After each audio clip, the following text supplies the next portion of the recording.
Hello, everyone, and welcome back to another exciting edition of Victory Never Sleeps. Had to miss you guys last week because I was flying out to Ostara at Thorshof, and that was an amazing event. I know I always say that like a broken record, but those of you that come to these events know that I'm not lying. And those that think I am, come check it out and prove me wrong. They are awesome. It was a really great time. It's a beautiful temple. It's a really special place, and I always look forward to going out and seeing my Thorshof family. Our guest tonight happened to be out of region, joining me for that event.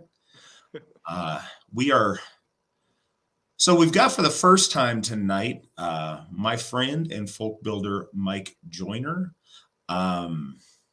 Mike was he won the Folk Building Excellence Award, which is an award we give out every year for the best folk builder of that year, and he won that for last year. And yeah, Mike's a fantastic guy, and he is here to talk about Raud the Strong today. This is going to be our first in a series that we're doing about the heroes of Asatru. For those of you that might not know, we, as the Asatru Folk Assembly, celebrate days of remembrance for a number of our heroes. Many of these folks are people that the Days of Remembrance was established for back in, I believe, in the 1980s, and it's been kind of on again, off again, observed for a time. But it's been very important to me during my time as Auxiliary Gothi to really emphasize that. And in that time, we've added several heroes, most of them modern, some of them from our past. And I want to shed a spotlight on those so these people are celebrated, not forgotten, and so our audience can know a little bit about these folks and what made them so special. And so that's why we've got Mike here joining us tonight. I want to get into Raud here in just a second, but I kind of do this with everyone when it's their first time on the program. Mike, do you want to tell folks a little bit about yourself and how you found Asatru, and specifically how you found the Asatru Folk Assembly? Absolutely. So, I'd moved down to Tallahassee, Florida in 2010. I had started with, oddly enough, the Freemasons before I moved here from Mississippi. My grandfather was one, and I've decided, well, if he could do it, I could do it. So I joined them, moved down to Tallahassee, Florida, and I was at a local lodge. Wasn't happy, but I was in there and I was trying to make the best of it. And I remember hearing it was they had asked Witten Allen Turnage to do the blessing that night. And I remember listening to it, and it was so different than everything else I'd ever listened to. And it just, I don't want to say lit a fire, but definitely started a spark. So a year or two later, I'd talk to Alan on and off. We'd become friends. You know how life will part you and then bring you back together. So it was I was watching a TV show, and it just kind of hit me. And I sent a message. I remember sitting there in my recliner watching TV on on a dreary Sunday afternoon. And I frantically pull out my phone, and my wife's like, "What are you doing?" I was like, "I got to message this guy. Hold on one second. I think I still have his number." And so I message Alan. I'm like, "Hey, you probably don't remember me, but I can't get over the prayer you said at dinner, 3 years ago at this point, maybe 4 years ago at that point. I think it was 3 or 4. Yeah. Can we have lunch?" And of course, Alan being Alan, he goes, "Sure." So we met, we had lunch. I came out with a list of at least 2 books to start on, with a promise of more once I get through those. And that is the beginning of my path for Asatru. Coming to the AFA, it's a little rocky getting in and out. Just kind of where I was at the time, it was very long distance to get to anybody. And it's funny, like I say that I thought that then, and that's the interesting part is, oh man, an hour away. Oh, and then you step up to Folkbuilder and it's like, yeah, well, 3 hours, that's a normal Saturday morning drive, 4 hours. So, oh, look, there's something going on 8 hours away. Yeah, I'll take off work. So, and it's funny how the hotter and hotter the furnace burns inside of you, the more and more you're willing to do and really push yourself. And that's when once I got folk builders, when I finally, or once we got the Hoff and the spark and furnace just lit up. So yeah, now it wouldn't be anything to drive 4 hours for a bloat. Back then it just seemed like a lot. Money wise was a lot tighter then too. So, but yes, sir. In fact, a funny point, if you look at my reasons for joining, it actually says Alan won't leave me alone.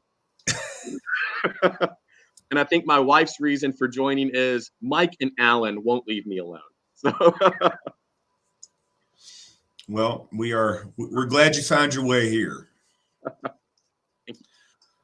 All right. So for folks listening that have never heard about Raud the Strong, can you kind of, I don't know, give us what we need to know and tell us a little bit about the life of Raud?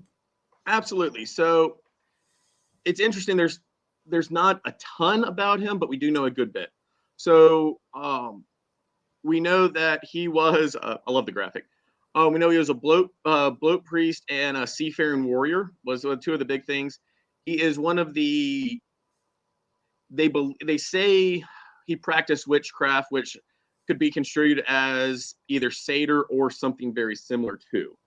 So, which is kind of some sources will say that he practiced Seidr. Others will just say witchcraft. He was. Let's see here. He lived in part of the Godfrey Islands, presently day known as Bodo, Bodo.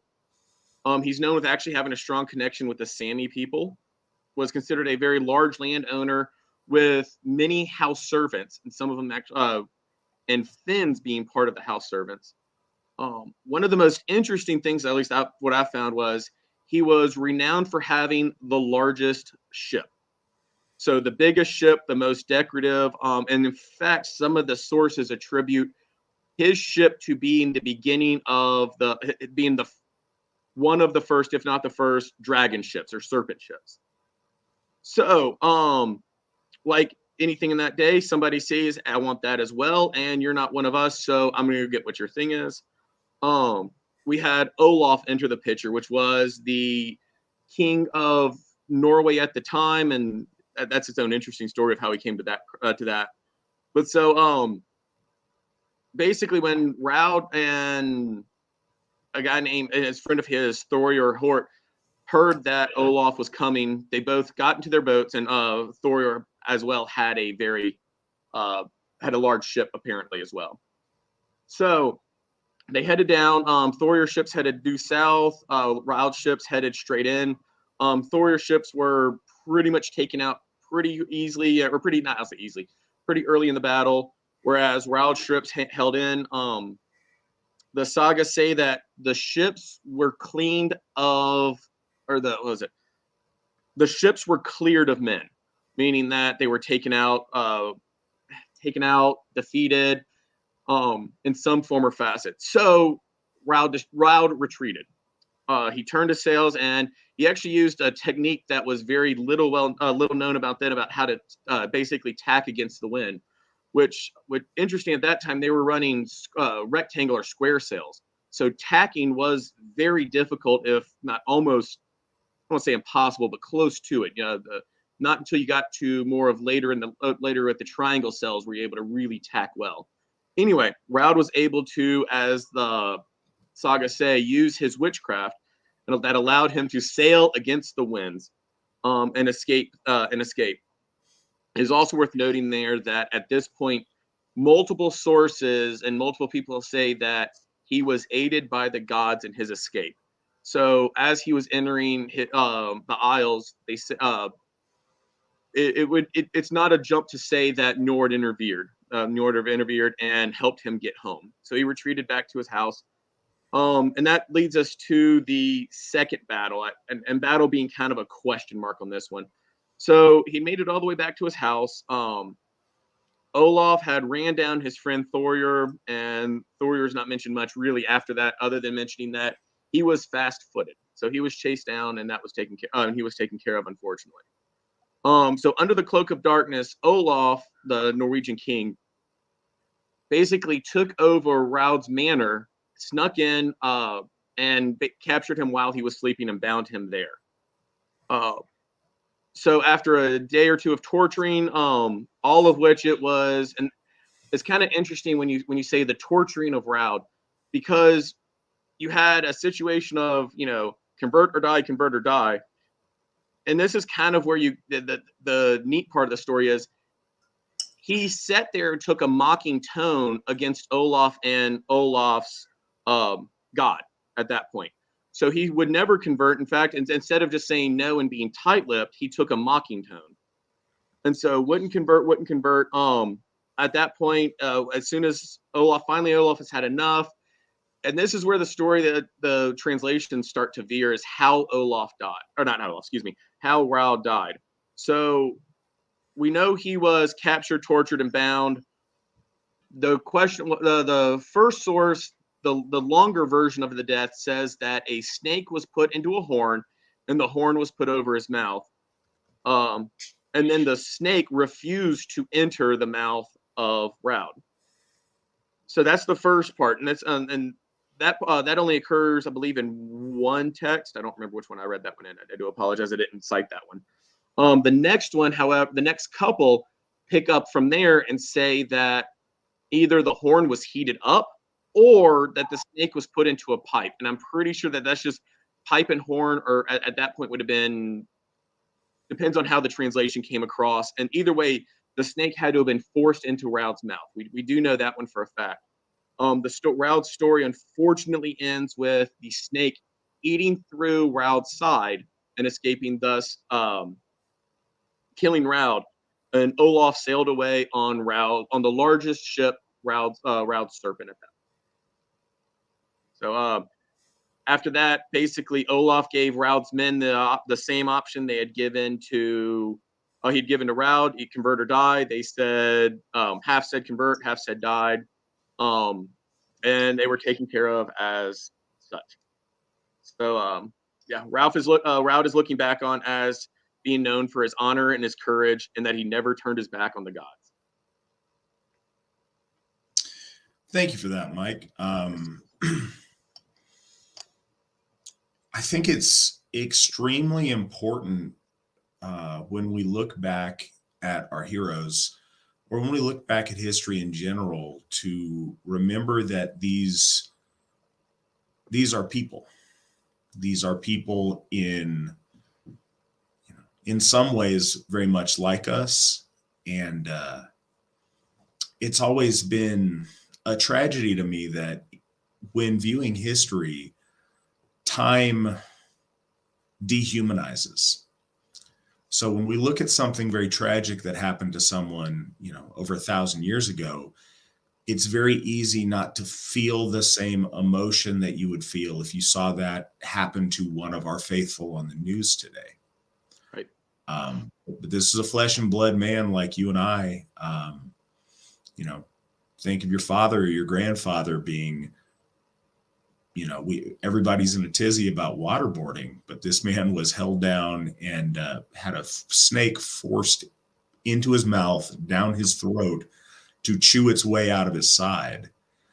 And he was willing to endure all of that for his loyalty to the Aesir, because he was Asatru. And I think it's so important that we remember that. And do it with a smile. I don't want to say a smile on his face, but do it with the knowledge that he was right.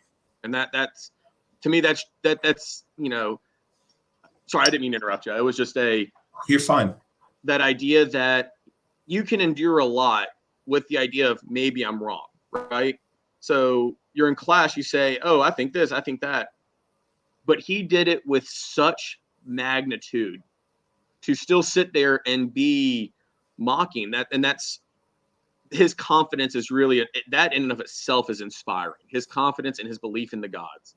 Inspiring, quite literally. It's sad to note that some of his men chose conversion, but it's, I think, more important given the circumstance to note that many of his men refused conversion and accepted death alongside him because of the example he set and because of their own faith.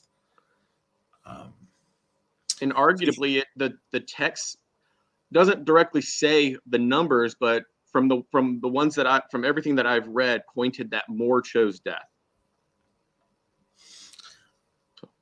The fact that any, after watching the horrific way in which he was killed, chose to suffer a similar fate for their faith is profound. Absolutely. The fact it was more than one, even more so. And for our guests that are listening to us on Spotify or are listening to this just audio without the side chat, someone did point out, and correctly so, that Raud's Day of Remembrance is on January the 9th. Correct. We got questions lined up. I think a number of them are generic, and I think hopefully some of them are going to be about Raud, and whatever they may be, we're happy to answer them.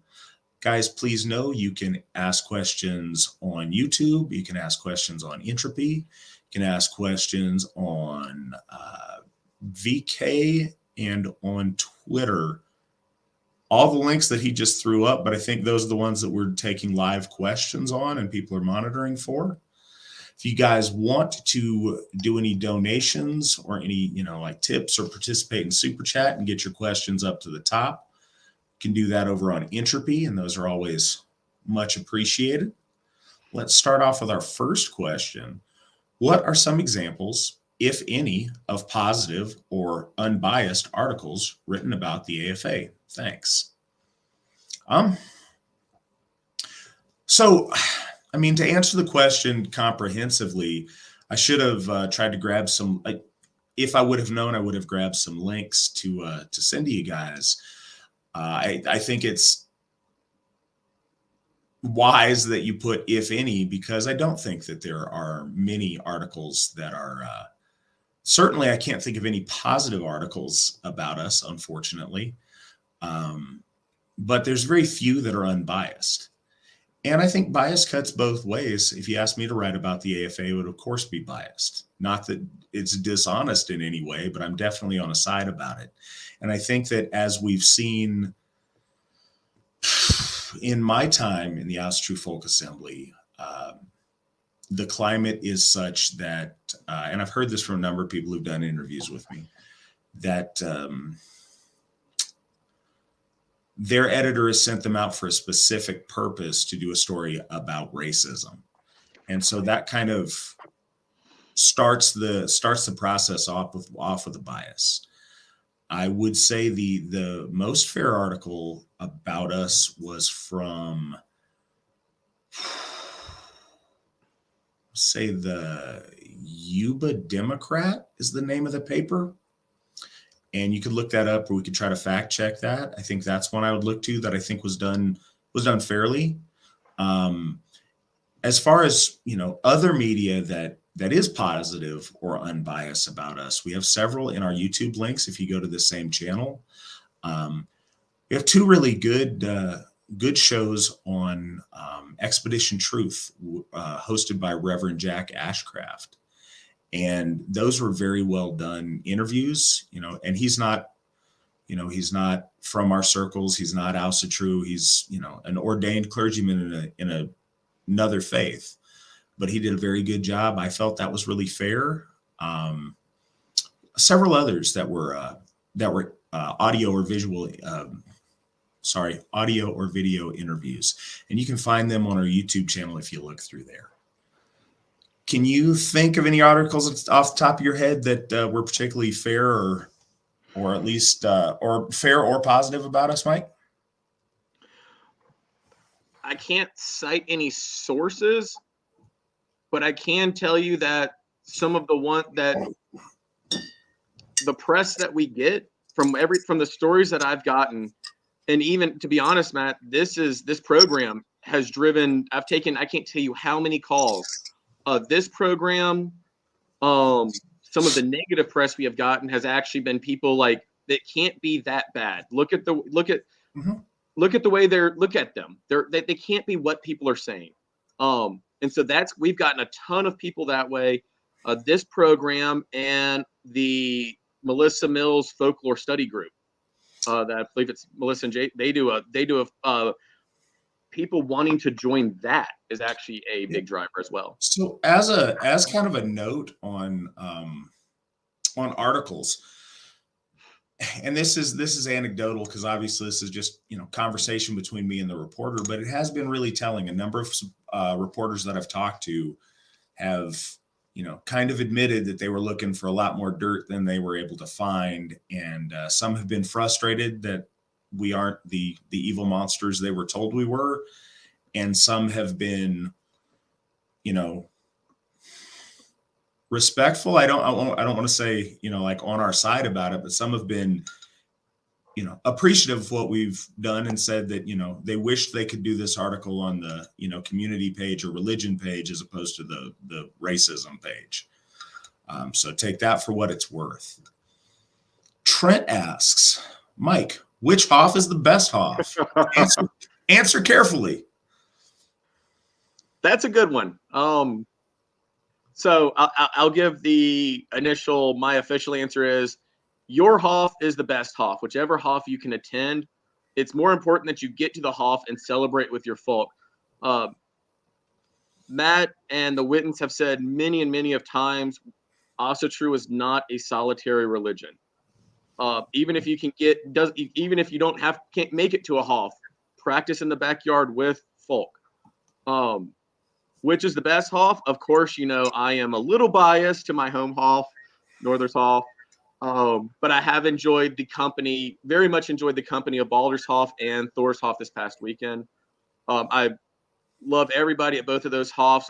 We had absolutely amazing times. We got to visit Baldur's Hoff and right before the winter storms hit this year up in Minnesota, which was wonderful to visit their Yule celebration. And this past weekend in Star was absolutely phenomenal.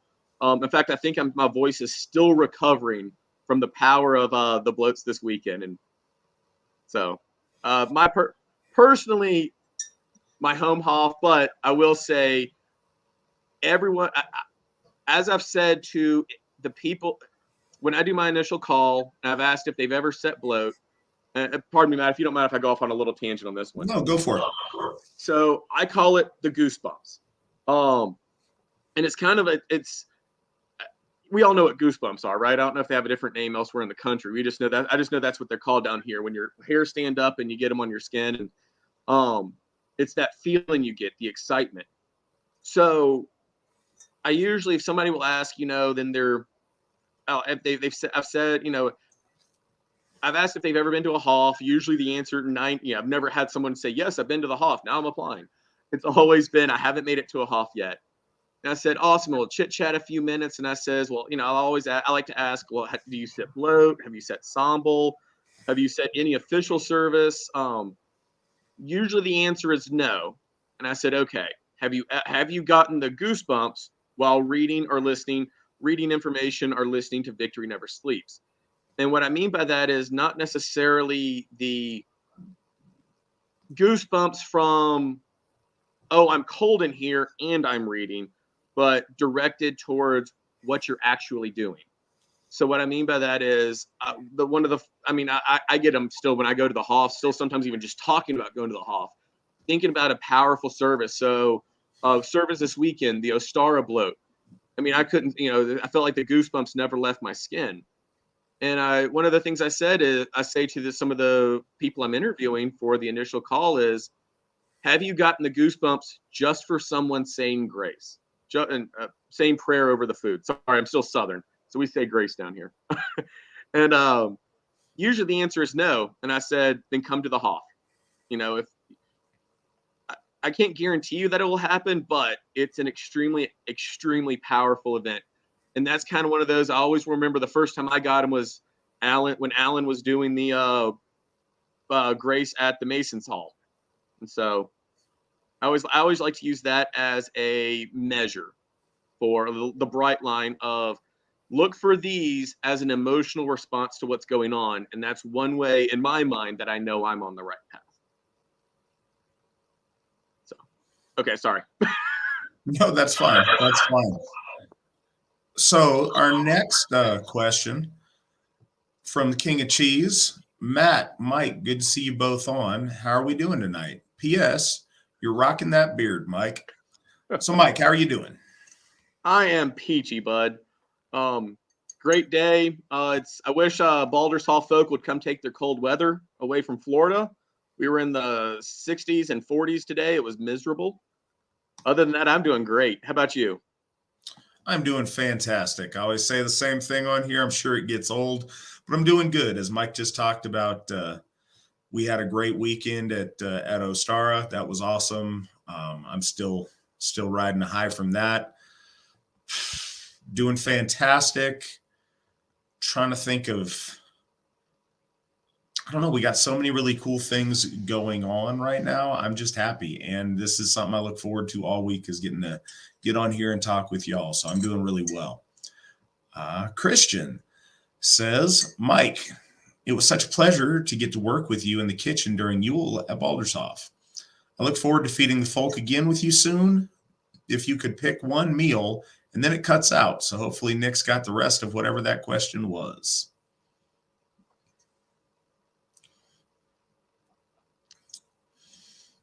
All right. Does not look like we do. So if you could pick one meal to do something of your choosing with, please, Sure. what would it be? First, I'll do my shameless plug for the project, the big project I'm working on. Is the cookbook, the AFA cookbook. It's gonna the shameless plug was going to come at some point tonight, so y'all are getting it now and possibly getting it later.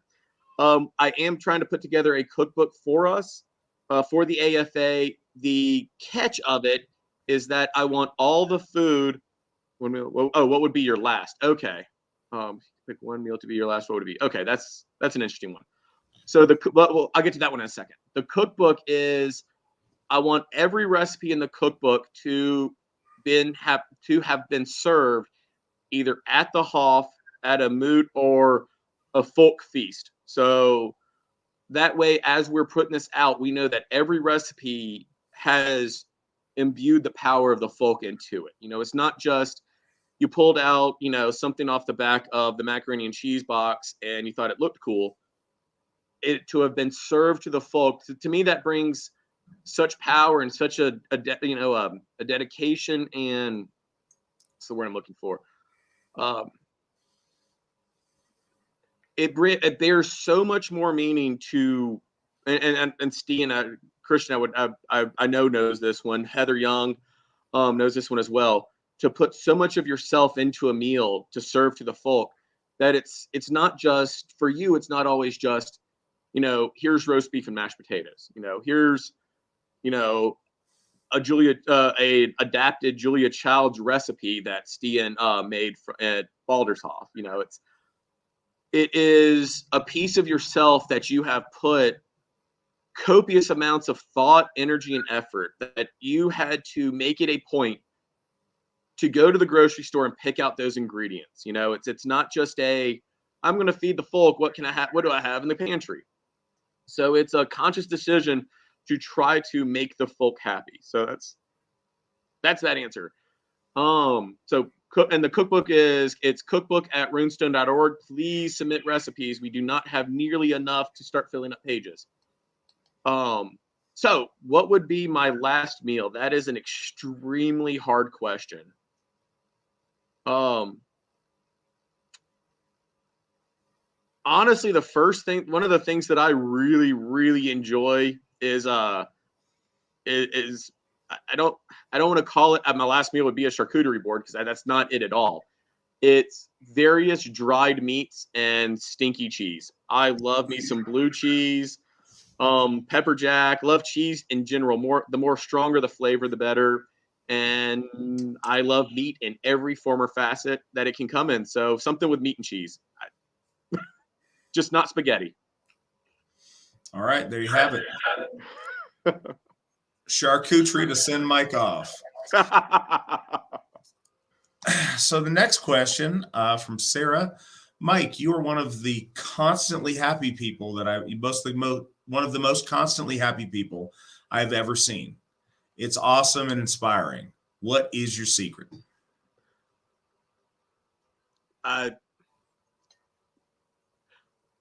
Honestly, my secret was taught to me more while my dad didn't tell it to me directly, he did it while I was growing up very incrementally. Honestly, the secret is to learn apathy. And I know that's kind of contrary to being happy, but what that really means is learning what to care about. When you can figure out what means the most in the world to you, it is and only seek to control or influence that sphere, then there's no reason to have a frown about anything else.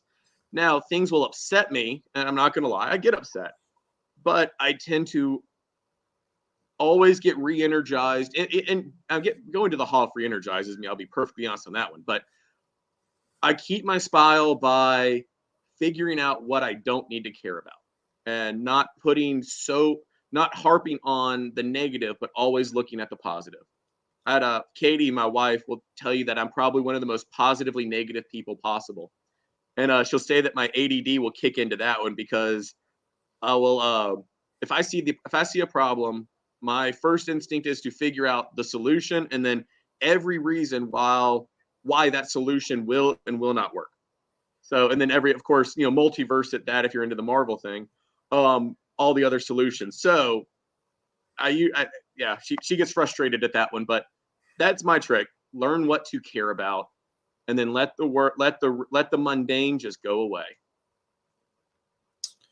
Well, good deal. Kind of take a break from questions for a second. Nick, thank you once again. You're awesome. Nick found the article I was mentioning, and he posted a link in the chat if you guys are interested. One of the things I'll say about the gentleman that did the article that was really impressive, talked to a lot of reporters at this stage, and they are, almost all very, very friendly and trying to be your best friend to get something out of you. And then the tone that they have when they do their piece is often quite different. And I know that going in. The gentleman who did that article that Nick linked over there, though, his attitude was the same when he was speaking to me beforehand and when he spoke to me in any kind of a follow-up situation. It was also the same tone that came across in the article. And what I'll say is his quotations that he used from me are not only accurate, but the tone and the context is accurate too, which can make all the difference in the world. So you asked about unbiased. I don't know about unbiased, but I think fairly presented. That article's the most fairly presented one we've had. So yeah, next question from Kingdom of Vinland, Promethean Hales. What do you think of the idea of using stained glass art like cathedrals in a temple to Balder? I think it makes sense. I think it makes amazing sense. I love stained glass art. It is beautiful, and it is one of the things that comes very much from our folk soul. It's not something that you see other places. And we've talked about that a lot internally. Stained glass on a massive scale is hard to do. One of the other things we've looked at doing is painted glass. And you see painted glass even sometimes in stained glass work. But painted glass also does beautiful things with light. I think Balder is certainly one of the perfect places to put it. But I think in any of our hofs it'd be amazing to have stained or painted glass work. At Baldur's Hof, as it is, we've got, and this is going to be hard to explain. Maybe Nick can throw up a picture of the steeple at Baldur's Hof, but it's got segments up top there that we're actively working on some colored glass projects in, and it's apropos that it's brought up at this time because one of the things we're doing with that is celebrating heroes with those pieces of art. But as it is now in Baldur's Hof, and one of the things that's the most beautiful about it, and it's beautiful with the light coming in, but it's really special if you see it after sunset. When you go to Baldur's Hof, it's got, I want to say it's got 6 stained glass windows, 3 along each side, and they're beautiful. They're not particularly religious in nature. They're just alternating colors. But when the sun just goes down there and the light is coming from the hall and our folk gathered inside. The doors open, you see that warm light come out. But what you also see on the sides is the light lit from the inside of the Hoff in these beautiful colors. And it's a really, really pretty thing if you get a chance to see it. Yeah, so I'm all for that. Mike, you got any thought on stained glass? It is beautiful, absolutely gorgeous, and Matt, I'll add on to it. It's really pretty outside Baldershof when it has a light blanket of snow. So you have the beautiful white, dark white ground with these pungent blues and yellows, or at least I can tell they're pungent blues and yellows coming through. Being able to see all that, that is very beautiful at night. Stained glass, I know is super. To me, it's one of those, like, it looks so hard to work with. People say, "Oh, it's not that bad." And I say, I believe you. So next question's from the King of Cheese. What is Seidr and how, if possible, can it be used by Asatru today? So it's a broad question that I think a comprehensive answer to exactly what is Seidr and what counts is tricky. Seidr practice very often involves trance work. It involves interacting with spirits other than yourself in a way that they can work through you, or perhaps that you can work through them. And I'm being non-specific on purpose because I don't want to narrow the definition, but those things are very often involved in it. In our ancestral tradition, it was most often practiced by women, but as Mike mentioned earlier, there is talk about Raud practicing that perhaps. It was something that the goddess Freya taught the Allfather Odin.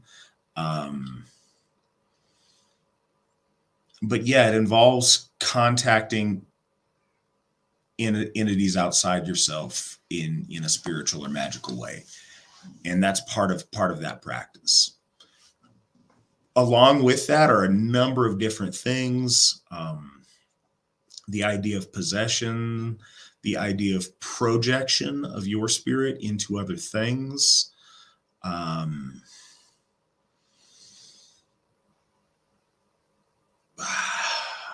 There's a lot, and to talk comprehensively about it is difficult. If of course it can be used. If it can be used then, it can be used now. I think one of the things that are things that greatly assist in it being useful is people that have a natural inclination towards that. I think we've all known people that are, a little bit more spooky than the rest of us and have a better time interacting with spirits than the rest of us. Folks that, pick up on subtle things the rest of us don't. Perhaps people that have, as some of our ancestors would call it, second sight, those kind of things. People that shine, that kind of stuff. That helps. What else I think helps is as we build a culture and a context for it, it can strengthen techniques that were much better developed in the time of our ancestors and have laid fallow for a really long time now. So I think as that progresses, we'll see more efficacy in the use of that in modern Asatru. I know that was a really, really vague answer, but it was so I didn't leave anything out, or so I didn't paint myself into a corner on it. I don't claim to be,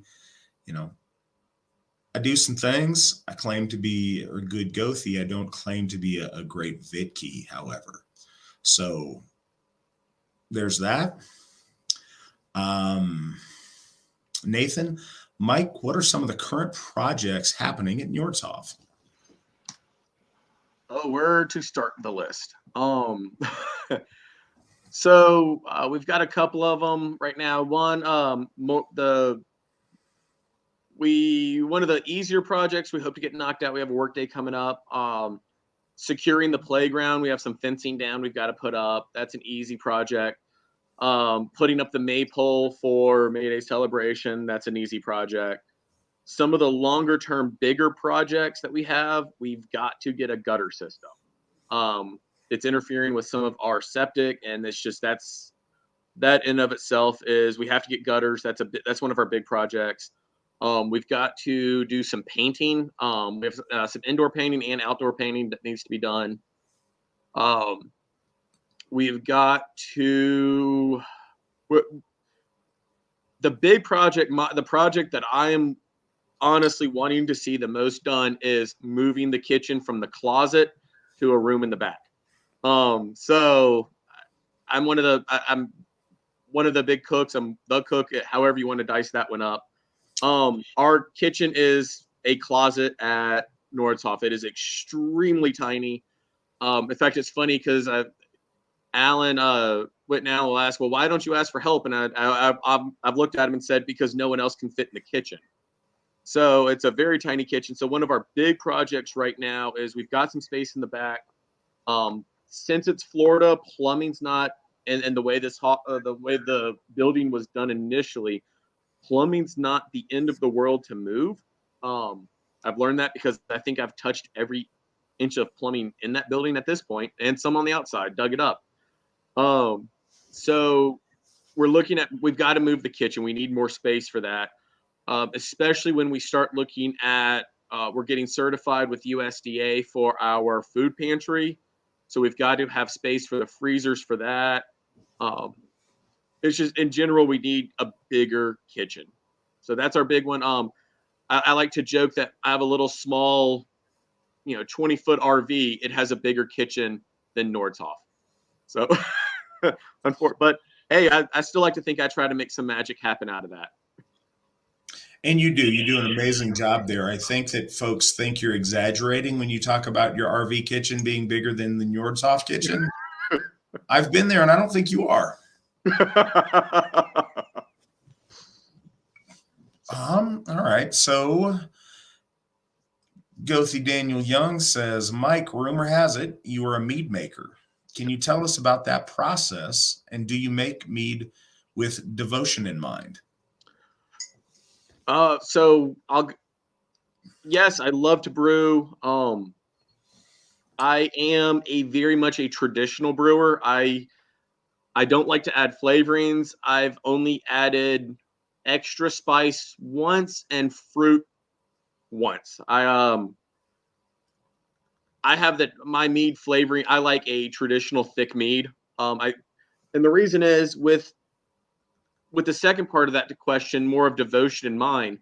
If you think about traditional mead making, it would have been done in whatever vessel they could find, right?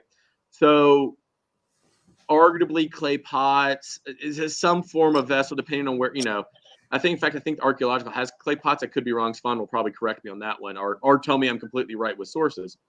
But a lot of what it would be is a mixture of water and then wild yeast. And so you were never going to really, cultivation of yeast has only really been a more modern thing. To my understanding, we've only really started true cultivation of yeast 15, 1600s on, and please do not quote me on that. That's just off of my own top of my head. I like to read stuff about yeast, because if you talk to any brewer, the conversation will always go back to what yeast are you using.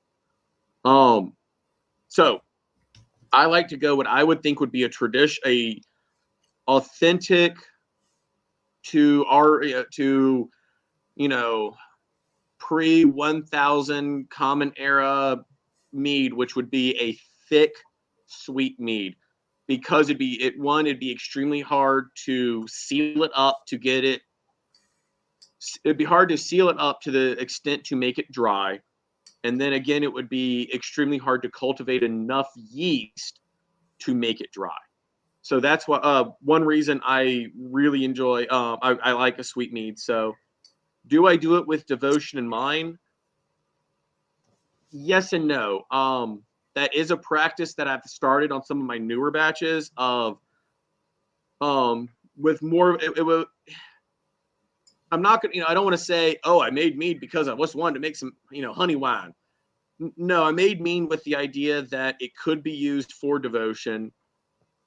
I've only more recently in the past year or two, or a couple of years, made the mental adjustment to make the devotion while I brew mead, if that makes sense.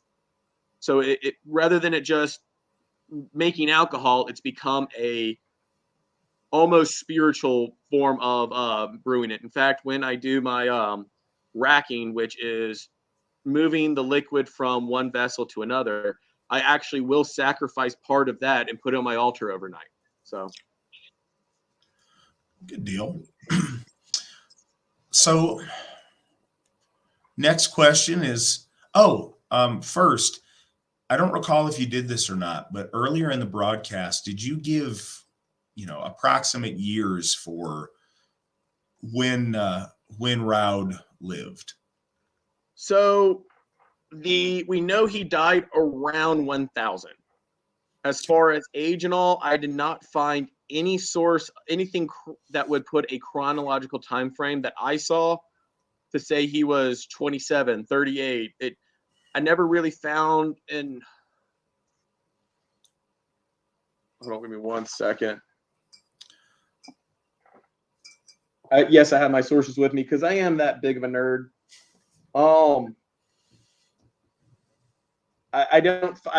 Of everything I've looked at. Oh, one more. Even though I've read all of this today or more or last night, none of it says how old he was. Okay, so the entirety of his life, unless he was very, very ancient, took place in the 10th century. Just not sure if we covered that, but so people are aware. I can. Next question is, all right, Mike, are you still a Mason? If so, what degree? And do you know the Hebrew origins and purpose of Freemasonry? Thank you. So to answer in line, no, I have not been a Freemason since probably 2011. I would say at the absolute latest, most likely probably 2010. I had reached the degree of Master Mason, and I'm pretty sure at some point I have heard the Hebrew origins of it, and I have found that to be a part of my life that, let me phrase that, hold on. I don't necessarily say that. I think of it as a great, if an individual is looking for a men's club, that's not a bad way to go. I will say that. I understand that it has Hebrew origins. Okay. However, I got out of it something completely different. Is I got out Asatru, which I may be one of the only people who have ever come out of the Freemasons and converted to Asatru. And the Freemasons being the link to me finding the person that got me into this. So short answer is no, I'm not. The rest of it is I'm sure I've learned about it at some point. However, there have been much better memories that have come along the way to where I'd rather remember those than that. If that makes sense. Right. It does. Next question.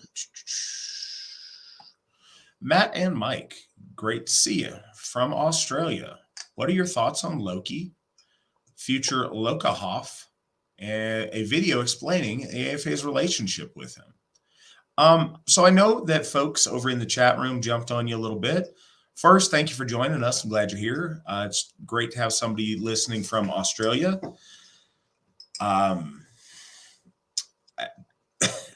People have made our position, and the AFA has made their position very clear in the past on Loki.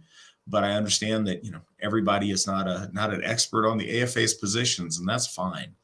No, the AFA stands firmly against Loki in all ways that we can. I also read some of your questions or some of your comments on the side, trying to contextualize Loki's existence. But what's really important for us who practice Asatru is what that word means. And it's very often mistranslated as belief in the Aesir. And it doesn't mean that. It means troth with. It means to be true to the Aesir. It means loyalty to the Aesir. And if we stand loyal with the Aesir, that means de facto we stand against their enemies, which Loki certainly is. We couldn't in good conscience have a Hoff to worship Balder and also celebrate his slayer through treachery. So yeah, the AFA stands firmly against Loki. I certainly hope that there is never a Loki Hoff, and if there were, the AFA would want no involvement with that whatsoever. There's no real need to make a video explaining our relationship with Loki because it's very simple and it's very clear cut. He stands on one side and we stand very firmly on the other. But I know that that's a question that probably a lot of folks have, and I know it's a question a lot of new people have. So I appreciate you coming and asking it this evening. Daniel says, have you learned different things from each of the Hoffs and perhaps from their cultural differences? He didn't put a name on it, so I'm going to steal an answer at the end of it. But Mike, go ahead and go. Have you learned different things from each of the Hoffs that you visited? And have you noticed the cultural differences? Absolutely. So I'll start. I'll go with Baldur's Hoff, Thor's, and then ours, the Northers.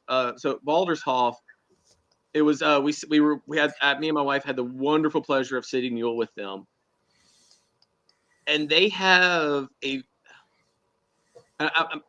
and please excuse me, I'm not saying if I say it about one Hoff doesn't mean it's not true about others. It's just that was something noticed there. If that makes, hopefully you'll allow me that. There's Baldur's Hoff has an overwhelming amount of piety. And I mean that with absolute all respect that I can possibly give. So what was really interesting when I was at Baldur's Hoff is the amount of leadership that is there. People devoted to it. I mean, that is, everybody there. I felt like they were like their lives were like mine was. You plan your month and your weeks about getting to the Hoff. It's not about, when can I go jet skiing again, or when can I, go to the beach. It's about when can I go to the Hoff. And so I felt that very much at Baldur's Hoff. Not that I'm saying that Thor's Hoff didn't. That please don't think that, or that our Hoff doesn't. It's just that was a very overwhelming feeling. They introduced me. Witten Callahan introduced me to the concept of a folk flame, something that I absolutely love.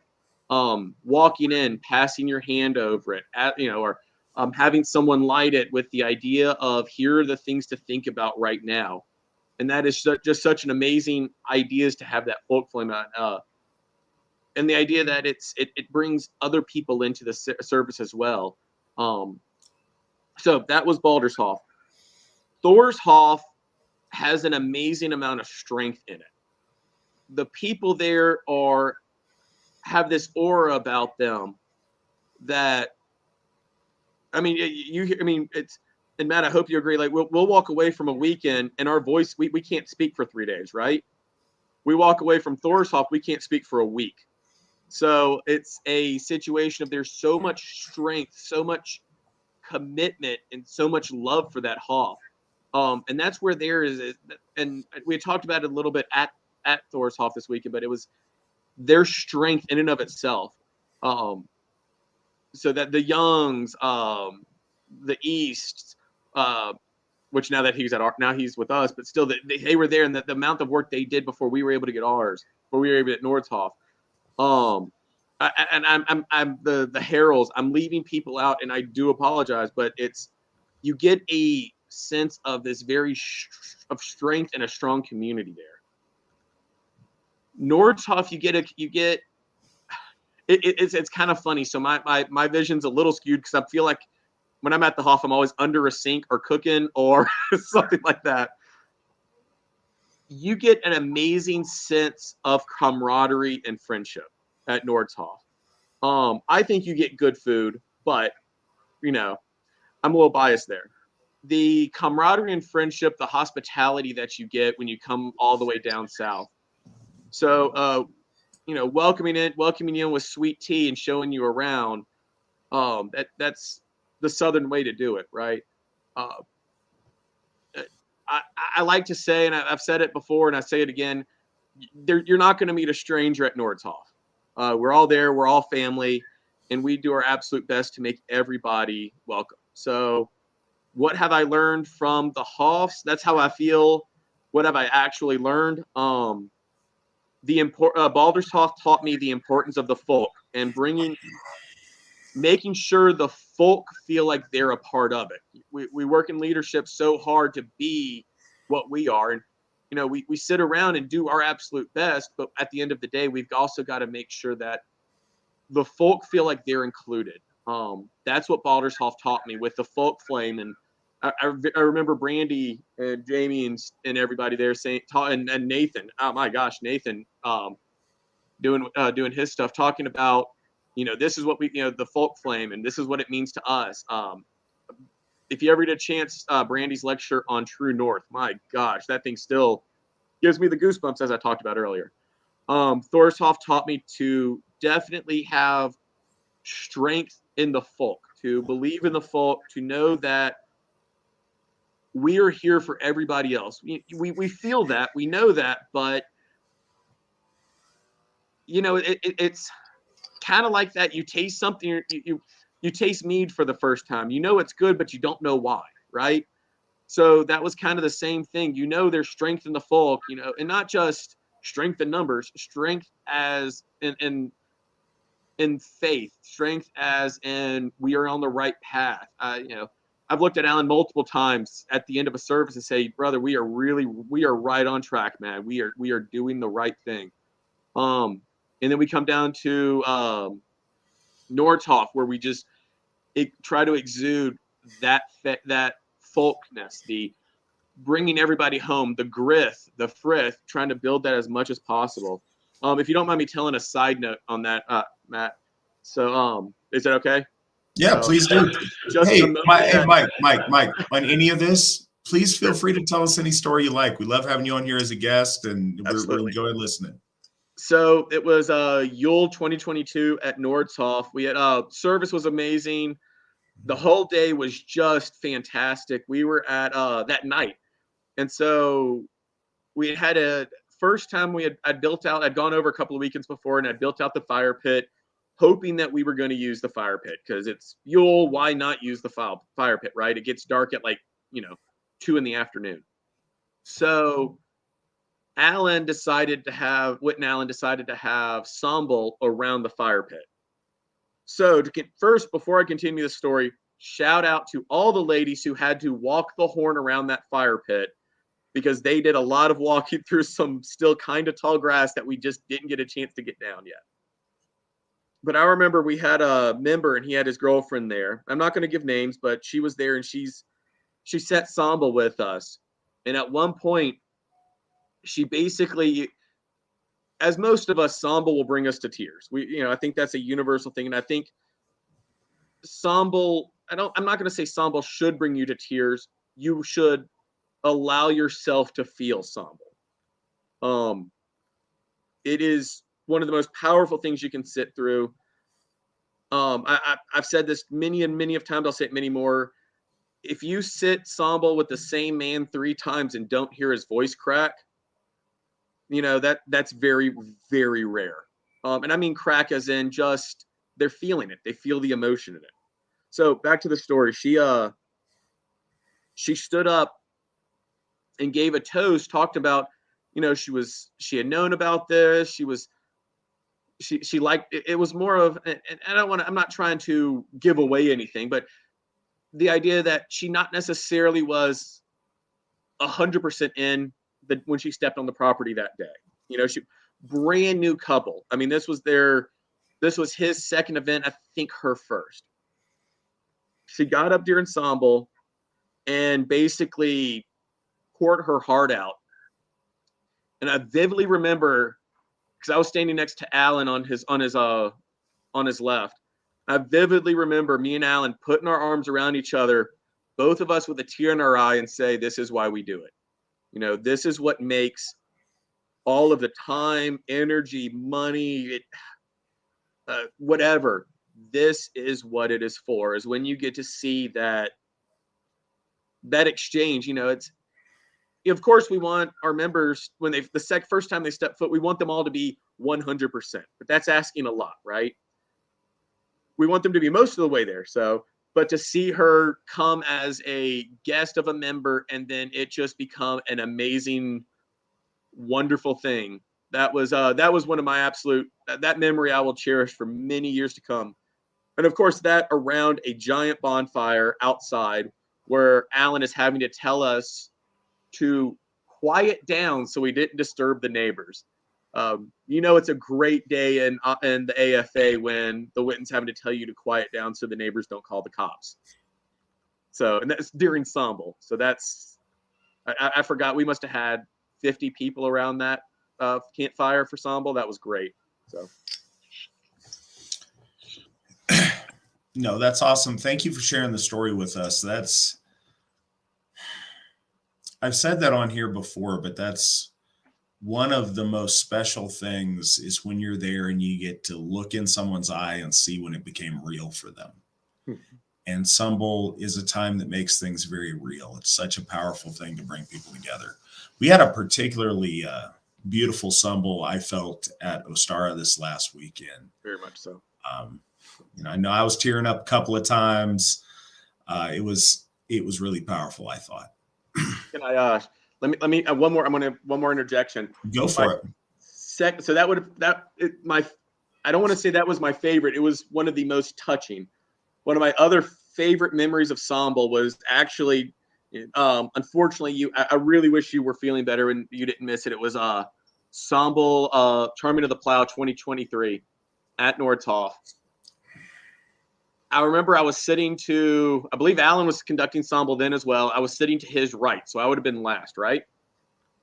And I look up and a buddy of my, Drake, one of the members out of Atlanta area, I could see something in his eye had changed from that day. You know, we had talked about something with his then girlfriend. We all joked wife because it was easier to remember wife. And so I remember something in his eye was different. I looked over him and I said, "You want to go last, don't you?" And he goes, "Yeah, I do." And I remember the horn being 2 people down, 3 people down, and me and him getting up and switching.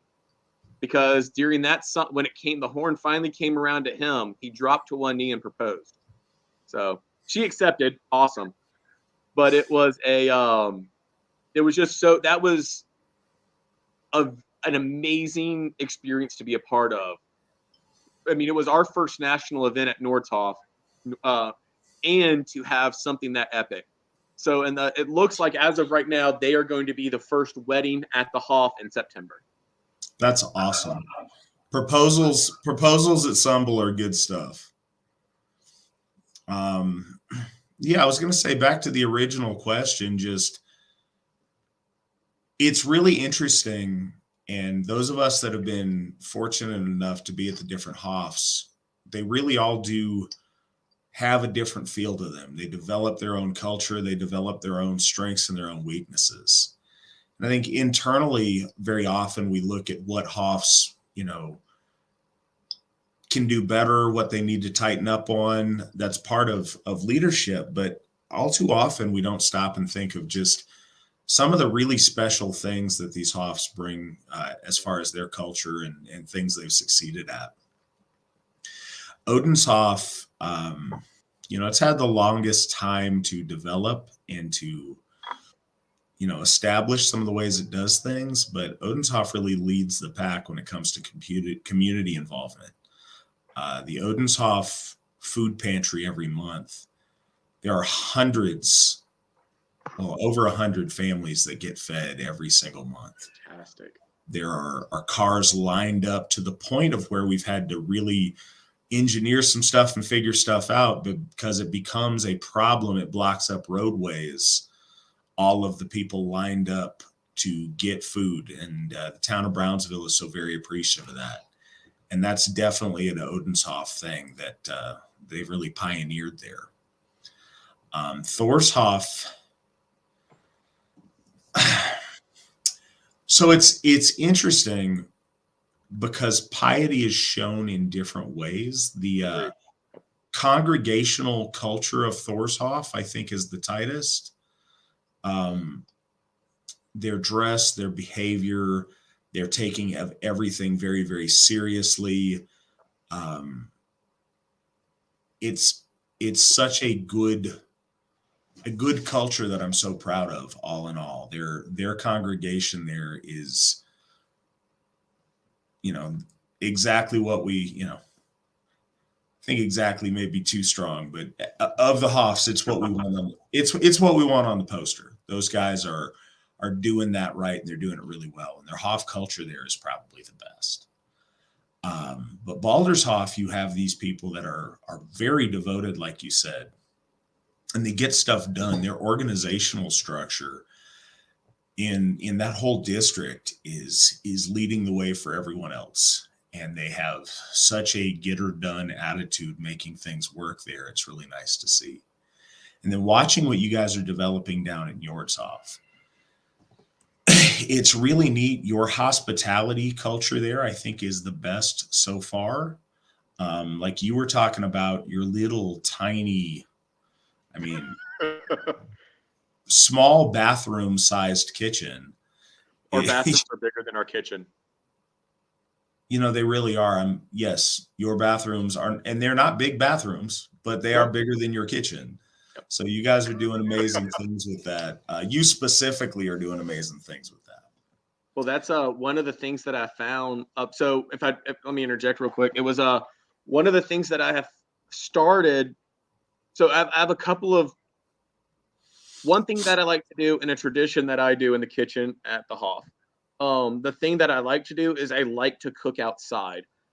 The reason is we're both men. We can agree. If you're at a party and there's a guy next to a barbecue grill, where do you want to be? You go stand next to the barbecue grill, right? There's a guy boiling something. You're going to go stand next to the guy boiling something next to a propane tank. I have found that is a really great way for men to gather outside. So that's one.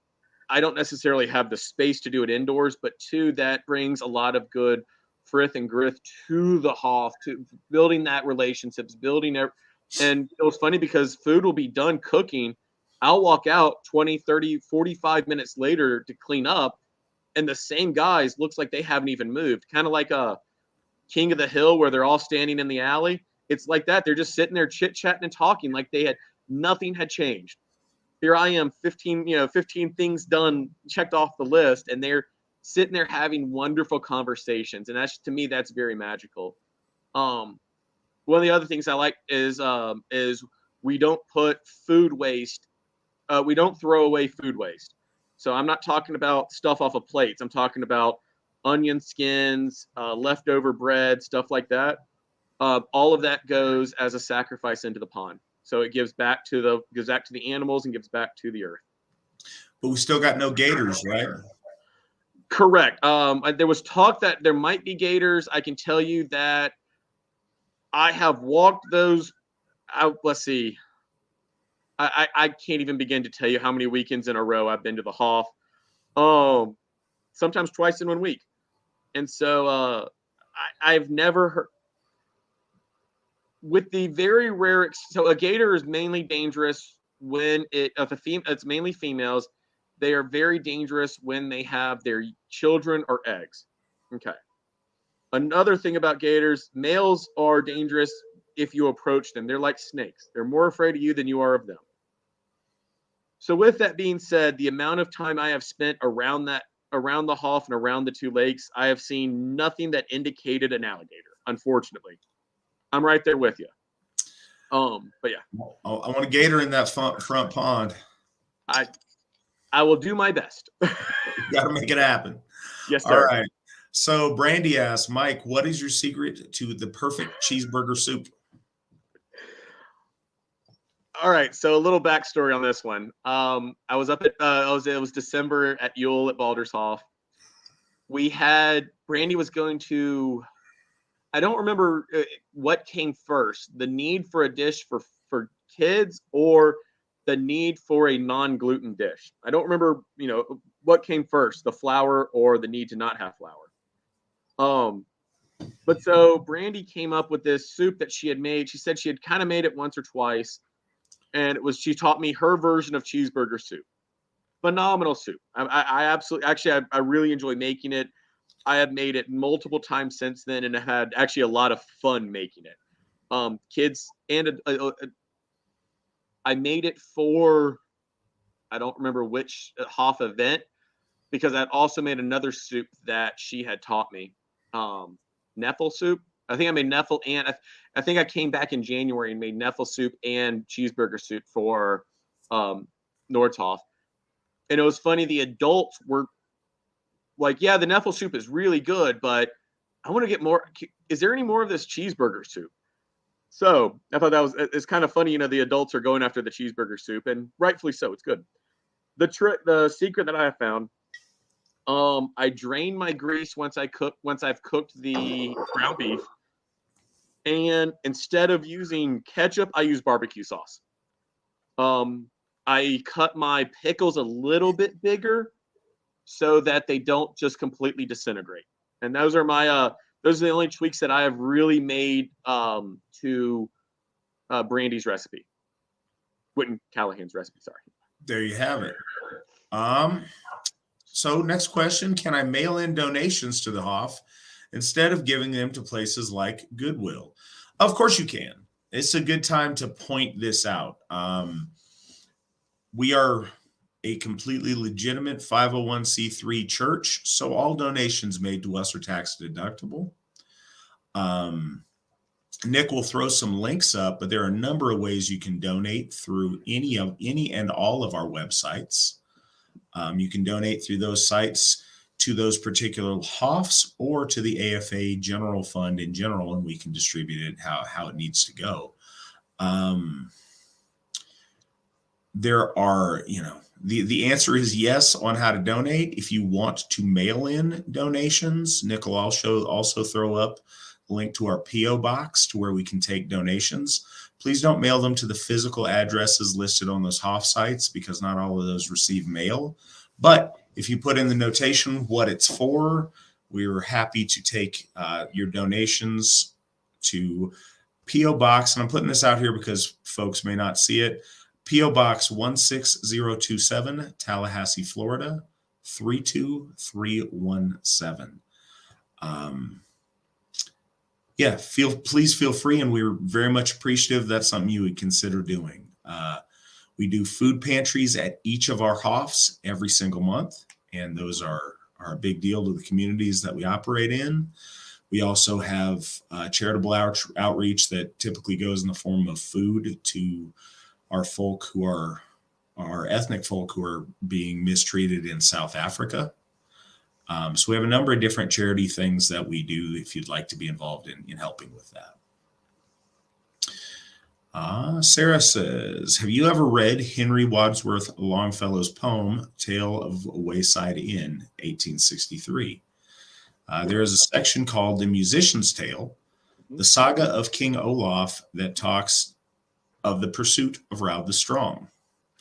There you go. He's on top of it.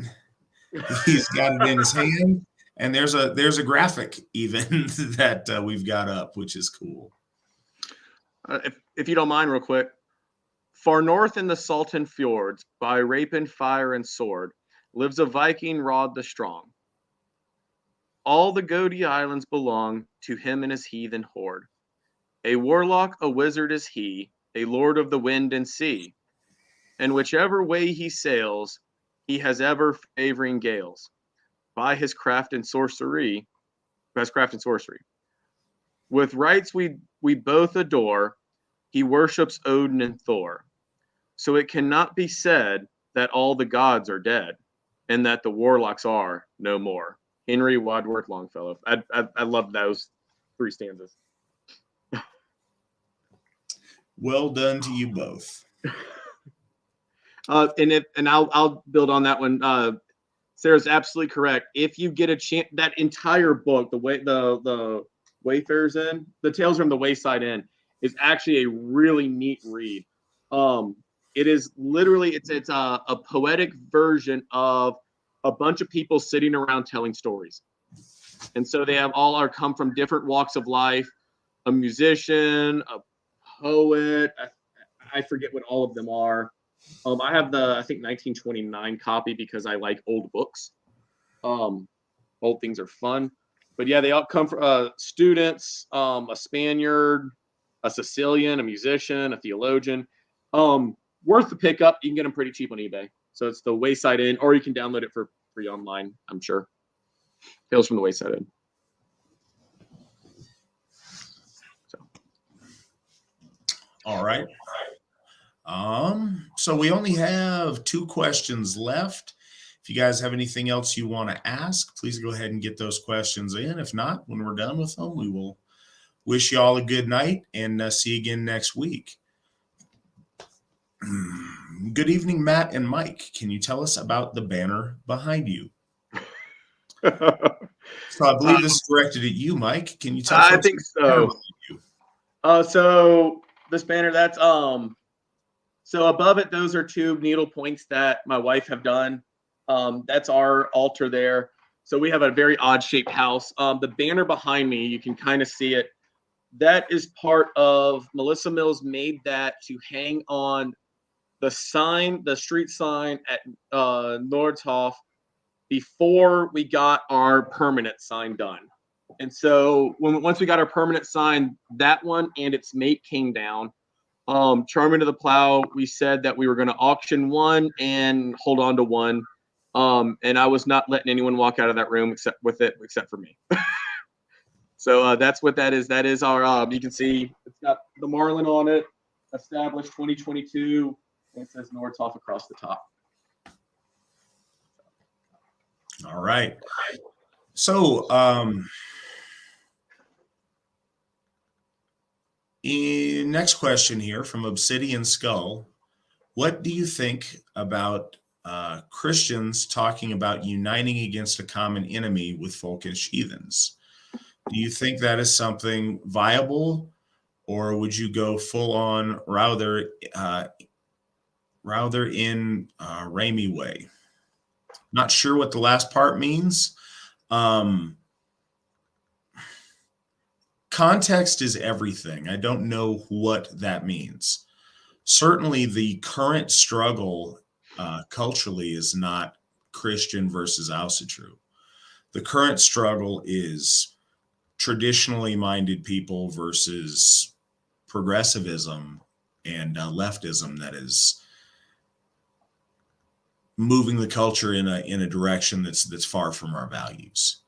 As far as that goes, certainly there's plenty of room for us to work together with Christians in community ways, in social ways, in political ways. There's a lot of ways for Asatru and Christian to find common ground on a lot of issues. Mm-hmm. But what is very important is that those distinctions aren't trivial. What I've seen with a lot of the younger generation that's involved in things, Asatru sounds cool because it fits their political viewpoint. And that's an okay way to start, but it's very important that you're Asatru for the right reasons. That you're Asatru because you want to be Asatru and be loyal to our gods. And your faith should affect your politics, not the other way around. So working with Christians for common values and common goals, I think, is a very, very good thing. But you need to be strong in your faith as an Asatru, and that needs to come first. Got a couple of more questions populated here.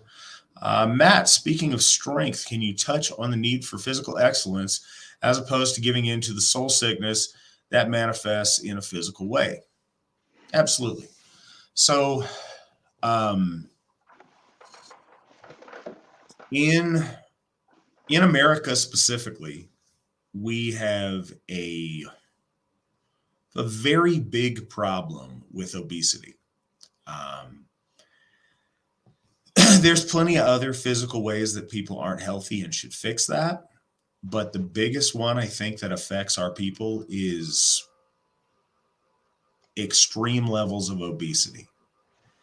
And there's all kind of there's so many different ways that you can take that and things that you can say about it.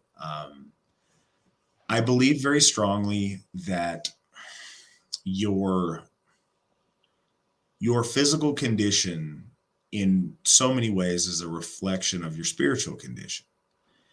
And physical fitness or physical fatness is it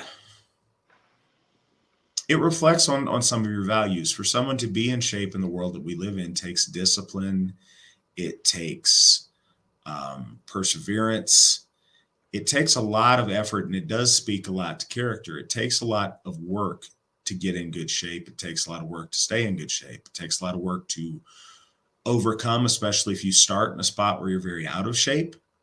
And it takes a lot to maintain that. And these things say a lot about who you are and how you value yourself. The other thing that I don't want to shy away from is that looks matter. We should look our very best. People ask all the time on here what we can do to, how do we convince people that Asatru is good? How do I convince my family? How do I bring people home to Asatru? Your physical appearance is the first line of defense and first line of offense in this war for hearts and minds. When people see you, you are a walking poster for Asatru and a walking poster for the Asatru Folk Assembly. You should want to look your best for us, for the gods, for your spouse, for your family, an example for your children, an example for everyone. So these are really important things. And aside from just the visual and the way it reflects on character, it's also terrible health-wise. It is a huge cause of health problems, especially as our population ages. It's bad on joints, all the other normal things, but it relates to so many other conditions that are on the side of it. So it's really important in the AFA that we try to fix that. And when I say fix that, it's really hard when you're very far from a goal that you may have. But it's not an all or nothing thing. Fixing that means let's try to get us all a little better tomorrow than we are today, and a little better a year from now than we are right now. And over time, I've talked about this in terms of victory in any way, but it's a game of inches and it's a game of small steps. And you lay little victory on top of little victory on top of little victory. And that's what gets you to that big victory. So it's really important that our people work on our physical appearance, work on our physical health, and that we are an example to others to do so as well. I would love to see that be a defining thing in the Asatru Folk Assembly in our church. But I know it's something that folks struggle with, and we're trying to do everything we can to help that out and to get people more positive. One of the other things that I'll say about it is it has a lot to do with your self-confidence or lack thereof. When you look good, you feel good. When you look good, you hold yourself a certain way. When you're proud of your appearance, you hold yourself and you carry yourself a certain way. That collectively builds power. The more of us that have that self-confidence and have that power, we share that power like we share things in Symbolism, and we become better as a church and better as a people. So it's very important to us, and we're going to work on ways to try to help our folk get better in that regard. Do you mind if I add in real quick? Mike, I done told you, please add in whatever you like. One of the things I love to see is when my fellow folk builders are doing outdoor moots. So it's not a secret. We try, every folk builder and apprentice tries to do one moot a month, right? We know that. That's our normal thing. And I tell you what, some of my outdoor moots have been so much more fun than just, hey, we're meeting at a bar. So we went, I took a bunch of guys. This was this was before, I want to say October, November. We did a moot where I figured out a bunch of us used to skateboard or longboard. And at some point, we all went out and skateboarded and longboarded together down like a rails to trails kind of thing. And we had the best time. We met at a brewery, all skated a little bit, went back, had some wonderful, had a beer or two, talked a little bit, and then we left. We talked earlier about time driving. I drove 3 hours to hang out with some of the best people in the area, some of the best people. And I would do it again in an absolute heartbeat.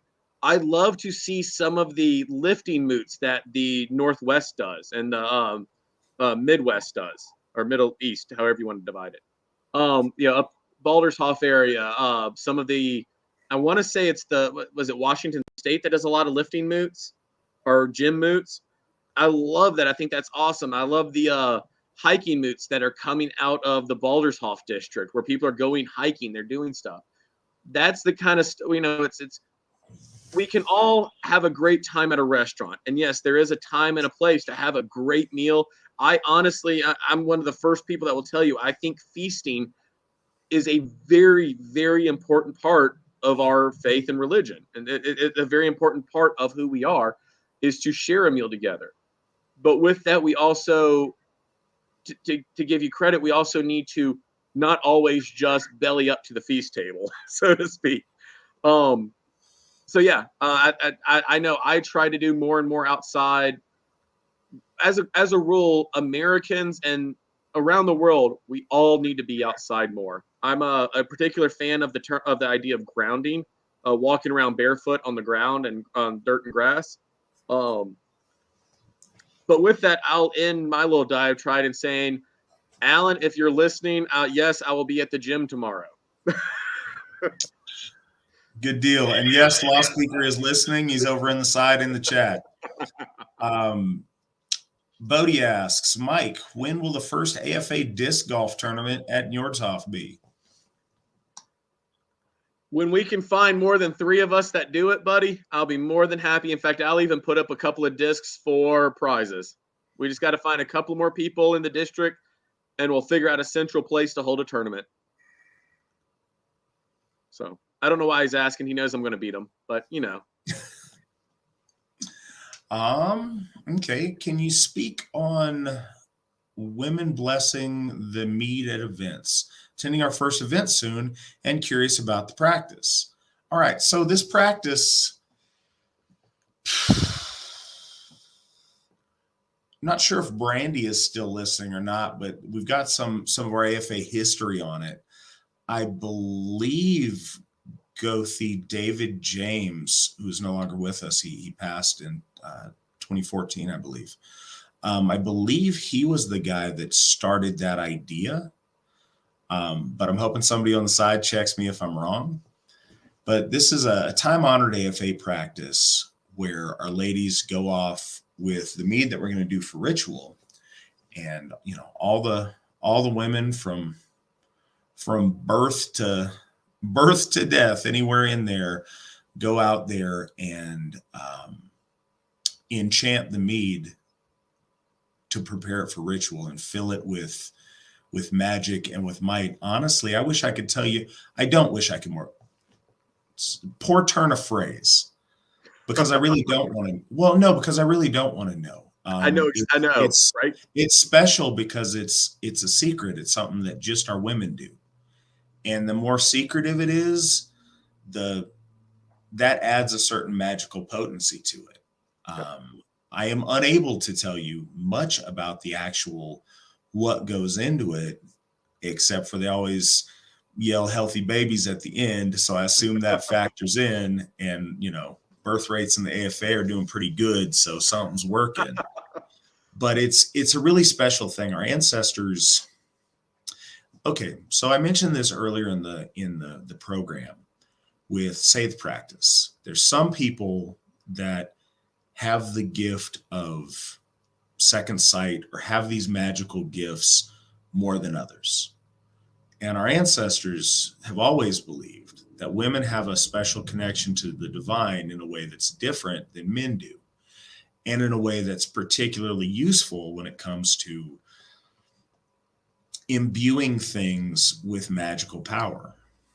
So are women using their inherent connection to the divine as a group to charge that mead to where it's prepared for our ritual? That's what that's about. And it's a very special thing that we do.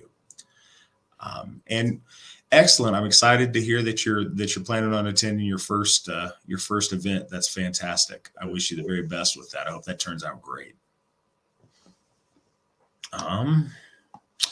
Being from Florida, what do you think about House Bill 269 that will make criticism of Jews a felony? Both of you, please. Mike, do you have thoughts on Florida House Bill 269? I have not. I'll be perfectly honest. I have not read it. And I will not pretend to know much of it. My head here of lately has not been in politics, nor has my heart by any stretch of the imagination. Without going on a tirade, I don't want to give an opinion without actually knowing more about it, to be perfectly honest, because we look at some of the other stuff the great state of Florida has done where the media will label it one thing, but it actually means another. So, and I'm not, please don't think I'm trying to call you out. That's not what I'm saying. Is I don't know enough of the bill to speak on it. So that's where unfortunately, that's where I stand. So, here's the thing. Giving commentary from the quote unquote pulpit about a specific piece of legislation gets us very close to a line that's not appropriate for our 501c3 designation. And I wouldn't want to do that. Secondly, like Mike said, I haven't read that bill in its entirety. I'm not overly familiar, and I don't want to speak on something I don't know about. Other thing I do want to say, though, is freedom of speech is really essential to be able to have discussions that need to happen. And that doesn't matter what side of the aisle you're on or what side of social issues or religious issues or anything else you're on. If we don't have the ability to candidly speak our mind on things, then we can't have meaningful discussion. And without meaningful discussion, we limit our options on ways to change things. Not only do I think it is inherently very unfair to limit the ability to speak, I also think it is very dangerous because it takes away a whole lot of things in our toolbox of resolving issues. And it only leaves, very few things, and many of those things are very unpleasant. It's a much better world for all of us when we can candidly discuss issues we agree on or issues we disagree on. That is a pressure valve and a safeguard for all of us to feel like our voice is heard and like we can affect the world around us through civilized, nice means. I also, again, not knowing the bill, but just taking your characterization from it, I think that it's very tricky when the rules, the laws of our nation or our state protect one group of people at the expense of another group of people.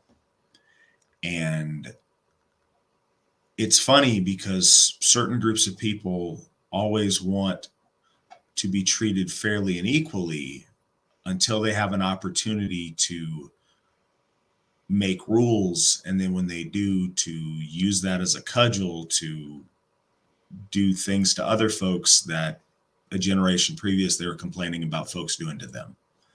So I hope that's not the case. That's the best that I've got on that right now. And I hope that was, that was worthwhile. I wasn't trying to duck your question, but like I said, I don't know that much about it. And this isn't the platform to give specifics on specific resolutions or bills.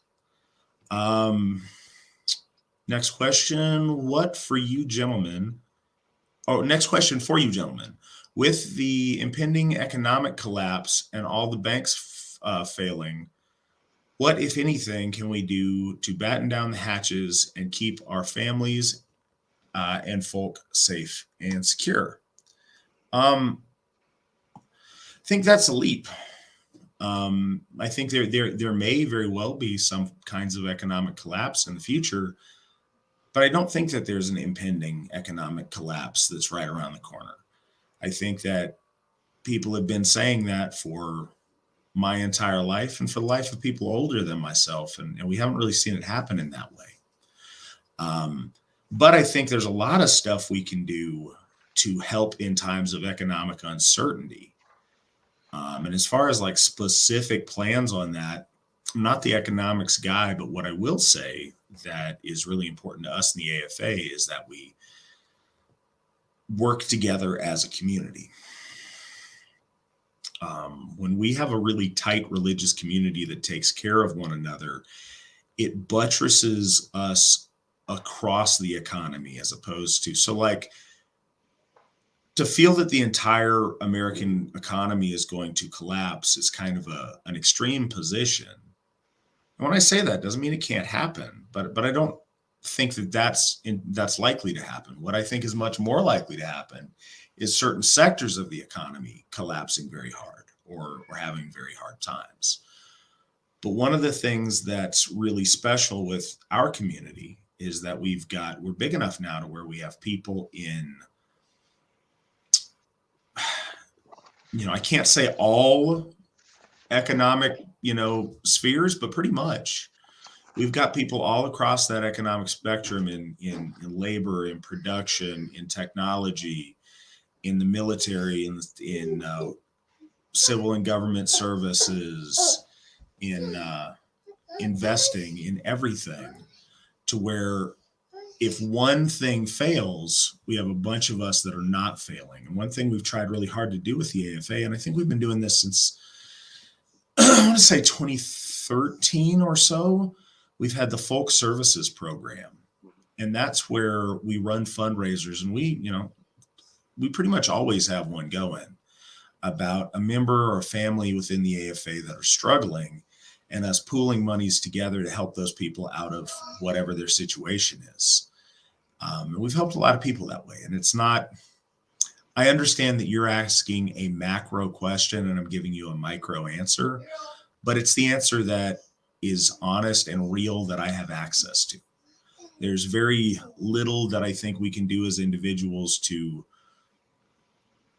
fix all of white people's society if major governments of the world's economics completely collapse. But what we can do is, with the groups that we are involved in, is to pool resources, share the things we have, and do things that way. What else I think is really important in order to facilitate what I just talked about is for our people to move closer together. Sigerheim is a big step forward in that. And like I said, cool. If you don't want to, if there's not space, or if you're unable, or you don't want to live on the property itself, getting things close by is also a huge step. But it's not just there. We can do that right now around any of our hofs. I would love to see more of our people moving to towns and counties that we have hofs in and forming communities of Asatru are there. The closer we live together, the more able we are to help each other in any kind of hard times, in a natural or man-made disaster, in any kind of an economic downturn. When any of us just have a crisis, we are there and we have folks that can help. So I think that's what I would suggest are some good steps. Do you have anything to add on that, Mike? Not that you haven't already said.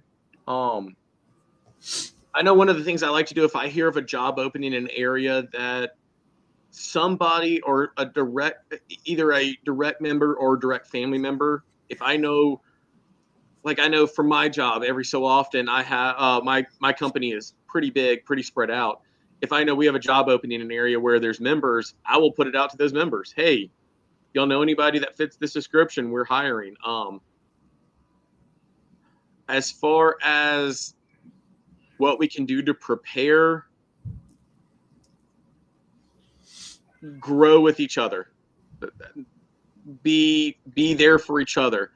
I agree that I don't think it's going to be a massive collapse. I think it's going to be, and I work in an more or less kind of my field is in an area where we saw a collapse. Um, However, that didn't mean the field doesn't mean the field doesn't go away. That doesn't mean the people doesn't go away. What we can do to get stronger is honestly continuing to build our network. Is being there for each other, growing in frith, just honestly reaching out every so often and saying, "Hey, man, you're all good." You know that I like to do that to some of the guys in our area. Just, "Hey, you good?" So, just being there for each other. All right. So, Mike, what are your favorite books? 5 favorite books, not lore related, and favorite food recipes. It's gonna be 5 books and 5 food recipes. Go. All right. I saw the question coming, so I quickly jotted down what I could think of. I'm not in my office, which means I'm not near my bookcase. One of my favorites, I cannot remember it because I actually lent my copy out. I know, Alan, calm down. It's okay. I lent my copy out to somebody and I haven't gotten it back, but it's How to Listen to Jazz. It's I remember it was done by a columnist, I want to say for a New York publication. I don't remember which one. I'm a huge music guy. I love jazz is one of my absolute favorites. I'm learning to play. I'm working on the tenor saxophone personally, but that book I remember going through it and reading it and really enjoying it because I would read it at night and then the next morning I'd go into work and immediately put on the suggested reading list. So I'd go in there and create a little listening list on Amazon Music and listen to the songs. Most likely what I would do is just grab whatever album those songs were on and listen to them. That was one of them. I'm not all the way through it, but I'm really enjoying the Mead Hall. I believe that's Pollock. Let's see. One that one of the book. There's 2 books on this list that I will constantly give as gifts. One of them, and I give this one to adults as well. It's Give a Mouse a Cookie, depending on what field they work in. I think it teaches you a lesson about how much about reserving some of yourself. And so I'm probably looking way too deep into that children's book, Give a Mouse a Cookie, but that's one of my books that I like to give out and is one of my all-time favorites to recommend. This is all, of course, non lore based or necessarily. I guess Mead Hall was kind of faith based. It's more about Mead Hall is about feasting. Another one that I just finished, I own a hard copy but can never get through the hard copy, so I did the Audible on it, was Dwarves by Marcus Heltz. It was, I believe it was originally written in French and then translated. He's got 5 volumes out, I believe, on Audible. I probably will stop at the first one because I think one of the things as a listener and as a consumer of media of any form or fashion, with the more especially the conclusion with the idea of stories is, and I'm not saying stop in the middle, but just because there is a sequel doesn't mean you need to watch it. If you enjoyed the ending of the first one and you don't, I don't want to say not care, but you don't want the mental narrative to end. And this was one of those books that I came to that clarity on. Was it wrapped up the ending in such a nice, wonderful package that I honestly, while I would have loved more, I didn't want it, if that makes sense. Kind of like one of my favorite TV shows is Firefly. Josh Whedon's. That's a phenomenal TV show, but they couldn't have made a second season after if they had done it right afterwards, great. After that, they don't do it again. Dwarves by Marcus Heltz was one of the ones that just I thoroughly enjoyed it, and I unfortunately will not go listen to those sequels or if it is going to be a while, because I liked the way the story ended, and I want to keep the mental narrative where it's at, rather than having a chance for that mental narrative to go away. I always liken the idea of most people will say that the Princess Bride movie was an amazing movie and something that as a universal truth, everyone loves it, right? So if you've seen it, most people absolutely love that movie. Well, I always ask the question, would you read the book? So, and that's that same idea with that is, would you want your narrative, your memories of that to be construed? Anyway, I'm going off on a tangent sorry, that just kind of, I never get to talk, like, I don't know, that's kind of fun stuff to talk about. And my last but not least, my absolute favorite book in the world. I've read it through 2 or 3 times, listened to it on Audible multiple times. I've given it out. There was a time there where I could never keep a copy on my shelf because I kept buying it and giving it away. Is Starship Troopers by Heinlein. Heinlein is one of my favorite authors of our time. Starship Troopers, phenomenal book. Don't think the movie is anything like the book. They're completely different entities. They share I guess, macro theme and general idea, but that's about it. Phenomenal book. I wish it was required reading in schools. Odd note on that one. It was actually entered into a children's if I remember right reading about it, it was entered into a children's science fiction competition. Heinlein entered one in a year, and they actually turned it away, saying they would not honor that as an entry because it's of the adult themes. And he actually issued a reply saying that children are the only ones that can truly understand the themes in this book, which I thought was kind of really interesting when you think about the movie Starship Troopers, and then like, wait, they wrote a book. So you read the book and you're like, oh, holy cow, the book is so good. Anyway, Heinlein is my favorite author, if that makes any difference or tells you where my reading lies when I'm not studying, although I haven't had much time to study non-lore stuff in a long time, or in a while, and probably not seeing the end of that for a while, so it's okay with that. Favorite recipes. I don't particularly like recipes. I've been a chef for many of years. I was a chef for a very long time, actually, and ended up getting the title head chef for a little while. I look at recipes as a suggestion, as an ingredients list, and a theoretical way to do it. I like to cook more of whoever I'm cooking for. My favorite things to cook, I love cooking Cajun food. I'm originally from Gulfport, Mississippi. My dad is from New Orleans, so a good portion of my family's from New Orleans. Worked in a New Orleans kitchen for a very long time. I love cooking Cajun food. I'm pretty sure Matt has figured that one out coming to Nordsoft twice now. And my other passion lies, oddly enough, in bar food. I think bar food is underappreciated. I think there's so much that can be done. And I believe, I love more or less barbecue in with bar food to a degree. But it heals the soul. You can't tell me for most people, there's not that one hamburger or cheeseburger in their life that just hit in the exact right moment to turn your mood around. So, or chicken wings or something along those lines, cheesy fries. Anyway, that's so as far as top 5 books, there's that. Recipes. I love doing gumbo. I love cooking wings. I love barbecuing.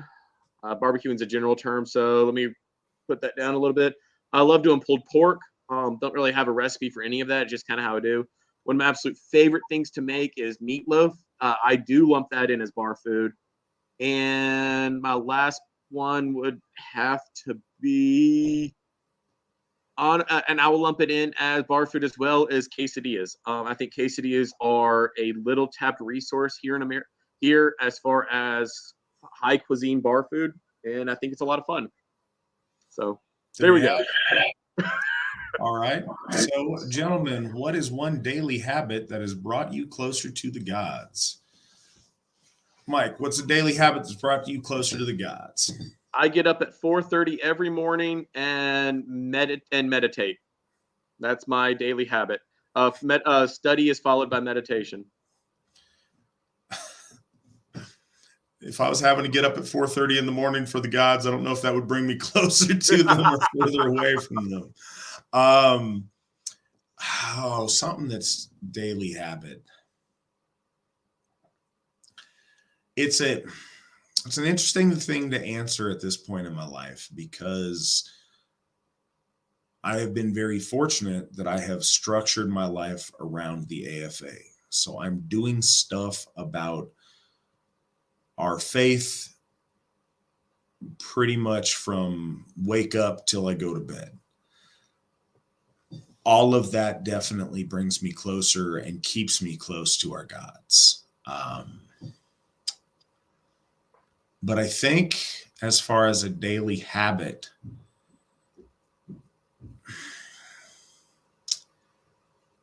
and I'm not gonna be dishonest with you guys and say I get it every day, but very often habit that I do is I try to check in at my altar and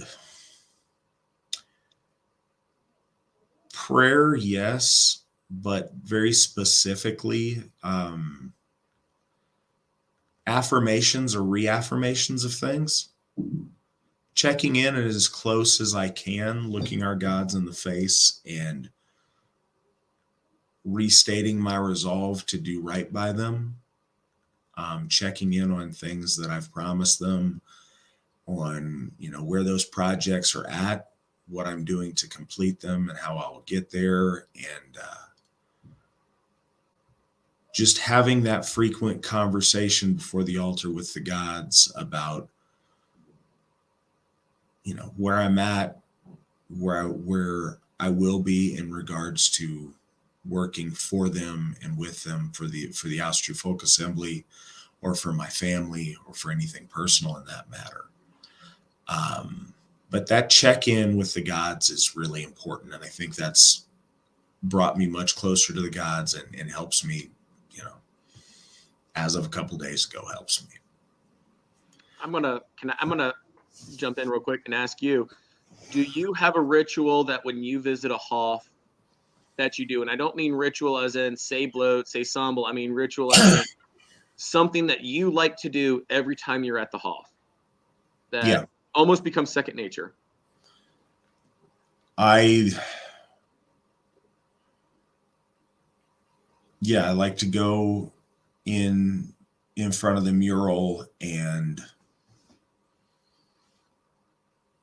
greet the god of the place and say my piece or whatever. If I remember, I know where all the stuff is, so I light incense at Odenshof when I get there. Sometimes I mean to bring incense or something when I go to some of the other Hofs, and then I kick myself because I didn't. But doing that kind of, saying hi, and then when I leave for the weekend or for the day, if it's at Odenshof or whatever, I like to, go and say goodbye and, I don't know, have a moment with the god there in their temple to say farewell until the next time. And I always do that. I mean, barring unforeseen circumstance, that's something I always do. Absolutely. Ali says, in Living Asatru, Founder McNallen suggests doing physical activity and starting healthy habits to honor Raud because he is not Raud the sissy. Mike, what would you add to that list? We get physical activity, absolutely. And I like to put in there making, when at all possible, because I know we have a lot of us that a lot of our faith live in the country, but when at all possible, put on an empty backpack and walk to the grocery store. You got to shop anyway. Make it earn the calories. So I like to say, with healthy physical activity, in my personal belief, with very few exceptions, that is only one half of the equation for healthiness. Physical activity is only as good as how healthy you eat. You can go and work out and lift weights, in my opinion, and this is personally and how I've learned it, if you can work out for 3 hours, but if you go afterwards and pound 7 beers and eat 3 cheeseburgers, well, that's not necessarily going to pay off in the long run. So I think healthy eating habits, and with that, I honestly think wholesome eating habits. And what I mean by that is, I like the way Alan says it the best. Whit and Allen says it the best. It is, when you go to the grocery store, you only visit the perimeter. So what that means is you only hit the fresh stuff. You never hit the canned, as much as absolutely possible. Only hit the fresh foods, the dairy, the meats, the cheeses, the vegetables, rather than going through the aisles and aisles of Little Debbie's and Doritos and canned soups. So. All right. Ali also says, Alteri Gothi. Founder McNallen also connects Raud's death by snake to the story of Thor and Jormungandr. Can you expand on that a little bit? Maybe just a tiny bit. I can't claim to know all of Steve's thoughts on that, but the motif of hero versus serpent is as old as our people. It's seen in so many branches of Aryan belief, and it's very notable in Thor's long enmity with Jormungandr. The idea of the snake slithering in and destroying somebody who's that strong, steadfast hero. Those connections are obvious when you point out the two stories. I don't know if it's anything, particularly greater than that. I certainly don't think that was necessarily in the mind of Olaf when he devised that particular torture. But it is interesting, and I think it is fitting for someone who's known as the Strong, being as how Thor was also known for his might and his strength, to be slain by a serpent in that way. But it's certainly food for thought, and it's interesting, and I think it's poetic in a way. Now, with that being said, it's also to throw in there the flip side of it. I don't say flip side; it's not the right word, but the other part of the Olaf side of the story is that it is written in the sagas that he was visited by Odin. So, and more or less turned his back on that. So the fact that you have this, a guy that essentially is believed to have opened the first church in Norway, the first Christian church in Norway, being visited by the gods, and then going off to do that. It's also just something interesting to point out there as well. So. Yeah, in the story of these men's life, there's very often metaphysical synchronicities and things that add a lot of layer to it. We just had a $5 donation in our super chat. Thank you, Michael. We appreciate the $5 very much. Hail Matt and Mike. Hail the gods. Hail our Volk. Hail. Just a small token of my appreciation for the work y'all do. Well, thank you, and it's much appreciated. Katie asks, if you do not mind sharing, when was one time that you felt connected to the gods? Mike? All right, so this one, I think this was when one of the strongest connections and the first time I felt the presence of Northern was Katie and I were actually out kayaking. I don't remember what we went out to do something else, maybe scuba dive at that point. I don't remember. This was a couple of years ago. And we'd gone to, there's a river near here called the Wasissa. It's about 22 miles from my house. About 20 minutes. I think it's 22 miles. Anyway, it's a spring head, and you paddle down 1 mile and you get to a second spring called Big Blue. I remember we were leaving. I think we were scuba diving or we were something along those lines. I was swimming maybe. But as we were going out, we could kind of see the storm clouds come in, and you know, you get to know when it's going to be a thunderstorm and when it's just rain. Didn't feel thunder and lightning coming, so we went ahead and went out anyway. I remember, I really think we were scuba diving. We came up from just a general fun dive just to have some fun. We had extra air in the tanks left. We had an extra tank left over each from the weekend diving, and I remember very vividly. It was raining. I remember looking up and seeing the rain from underneath the water and how cool that was. I remember we got to the surface. We did our dives. We loaded our gear back on our kayaks, and for one of the only times out of the thousands of times I've been on that river, I remember exiting the Big Blue Inlet, and we were alone on that river. I remember both of us were just brought to tears about how beautiful that river was right after that rain. Like just that one exact moment. The sun was just starting to come back out. The fog was sitting very heavily on certain parts of the river. The wind was still, and the water was beautiful. And I just remember feeling the presence of the gods at that moment of just, you know, how the utter beauty of the surround. So that's the time that I remember the absolute most vivid. All right.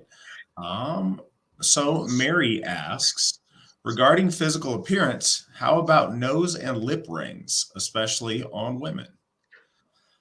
So Mary, and anybody else,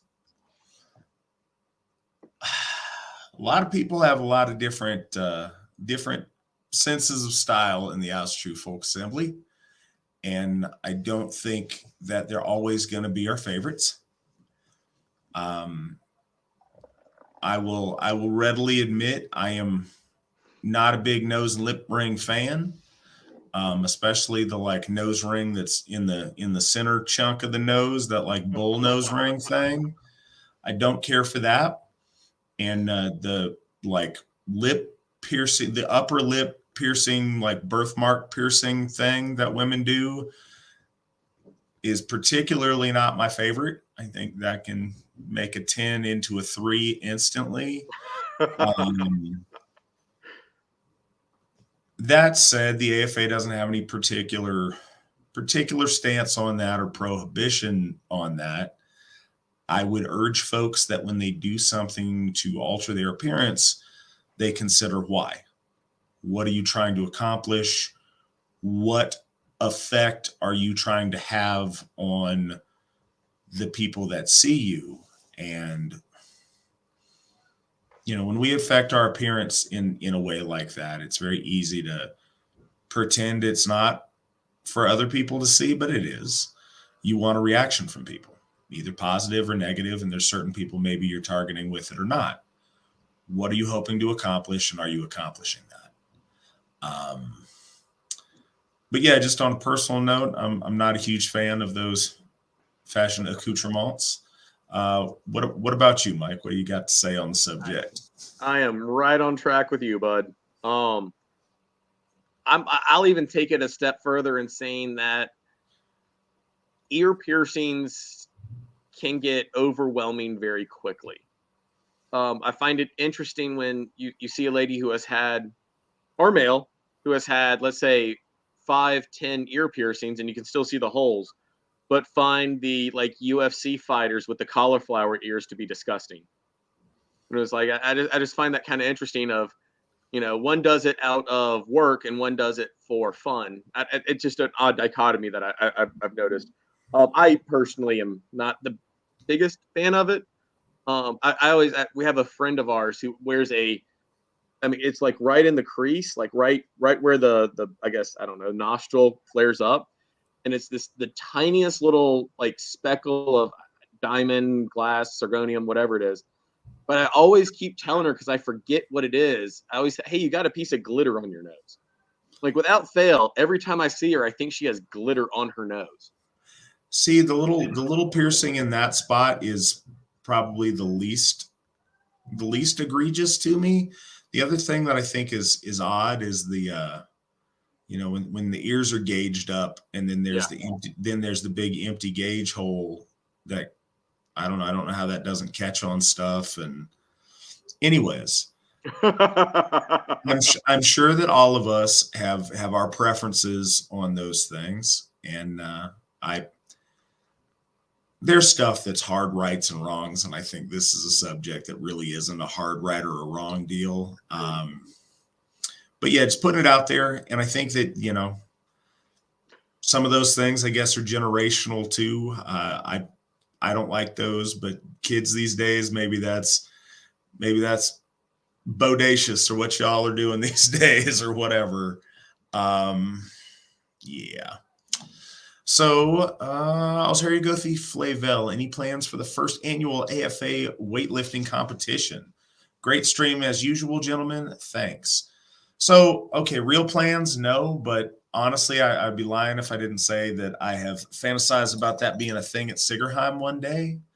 I very much want us to build a gym and dojo there at some point. It's not going to be in the first wave of things that we do there, though. Obviously, got a lot of more important things to take place first.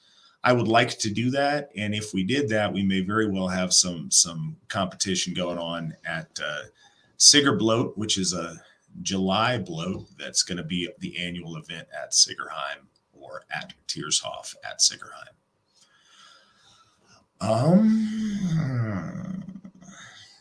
Hello, what is the significance of galdering as a group during bloat and other ritual activities? So we galder, it depends. It depends what the purpose is. Fundamentally, galdering summons a rune or summons that energy into the place that you are. It manifests that mystery, that force into something that you are doing. As a group, for other mental, for other work, sometimes galder, like intentional galder work, is done where you're hoping to affect something in the modern world with your, galdering. Often in ritual and in bloat, you're galdering to summon up that force to get people's mind focused on a certain thing, to please a god with a certain energy. But your question on group galder, in any of those activities, and this is, also expressed as in the idea of a magical chain. Sometimes people will practice magical activity physically connected to someone, like joining interlocking hands or hands on each other's shoulders. That connection of will, so many people with the same will focused on the same thing at one time, becomes worth more than the sum of its parts. It's more than each of those people doing it individually. It combines that power. And one thing that's very special with Galder, because of the nature of it being intonation, is it harmonizes.